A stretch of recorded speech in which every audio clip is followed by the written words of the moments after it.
ஆயா அவன் கட்டி வையா என்ன பண்ணுவேன்? சரி ஆயா நீ என்ன கட்டிக்கிறியா?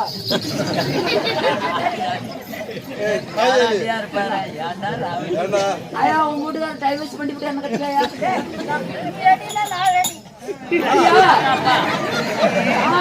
ரதிதான் வரவா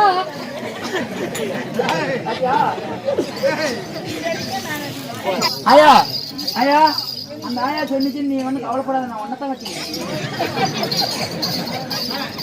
நீ சொல்ல என்னடா ஆயாக்கு நியாயம்? நான் உங்களை லவ் பண்றேன். I love you. வரும்போது ஒரு விளக்கமாறு எடுத்துட்டு வந்து நிறைவேற்றுக்கலாமே. நான் உங்களோட சொன்னா விளக்க மத்தல அடிப்பீங்கன்னு தான் அவங்க கிட்ட சொல்றேன். விளக்கமா தெரி பிடிச்சு ஒரு பக்கம் வந்து நிறைய விட்டுருவேன் என்கிட்ட சொல்லி விட்டீங்கன்னா தெரியுமா? செட்லயே மோசமான பண்ணலாம் தான் லோப்பர் கேஸ் தெரிஞ்சுக்கோ.